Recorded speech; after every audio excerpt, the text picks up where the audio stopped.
Supreme court में फौजी अदालतों में सिविलियन के ट्रायल से मुताल्लिक केस की समाअत। सुप्रीम कोर्ट बार एसोसिएशन ने तहरीरी मारूजात अदालत में जमा करा दी हैं। राजा मोहसिन एजाज से मजीद जान लेते हैं। जी राजा मोहसिन। उनकी जानिब से तहरीरी मारूजात में ये कहा गया है कि सिविलियंस का मिलिट्री कोर्ट्स में ट्रायल नहीं होना चाहिए और आर्मी एक्ट की शिकों को मुख्तलिफ अदालती फैसलों में दुरुस्त करार दिया जा चुका है। इन तहरीरी मारूजात में ये भी कहा गया है कि आर्मी एक्ट की शिकों को गैर आइनी करार नहीं दिया जा सकता। लाहौर बार एसोसिएशन और Lahore high court bar association के वकील हामिद खान के दलाइल भी सख्त अदालत में जारी हैं। उनकी जानिब से अपने दलाइल में ये कहा गया कि सबसे पहले तो उन्होंने साबिक चीफ जस्टिस उमर अता बंदयाल के दौर का हवाला दिया और कहा कि जो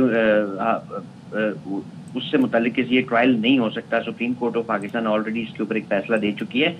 इस पर उनका एक दिलचस्प मुकालमा भी हुआ जस्टिस जमाल बंदोखेल के साथ। इस पर उन्होंने कहा कि हम पुरानी कहानी की तरफ नहीं जाएंगे। मरकजी सवाल ये है कि क्या सिविलियंस का मिलिट्री कोर्ट में ट्रायल हो सकता है या नहीं हो सकता। हामिद खान एडवोकेट ने कहा कि आर्मी एक्ट में 1952 में आया।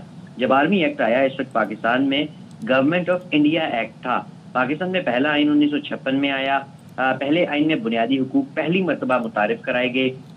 हामिद खान की जानिब से ये कहा गया कि बानी पीटीआई को इस्लामाबाद हाई कोर्ट से गिरफ्तार किया गया। जो ही उन्होंने ये बात की तो जस्टिस जमाल बंदोखेल ने कहा कि आप ये बताएं कि सिविलियंस का मिलिट्री ट्रायल हो सकता है या नहीं हो सकता।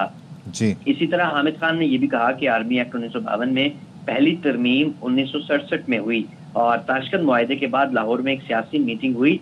अगर तला जो साजिश केस में मुजीबुर रहमान और दीगर को 1967 में मुलजिम बनाया गया और साजिश पर पहला मुकदमा 1951 में रावलपिंडी साजिश पर बना।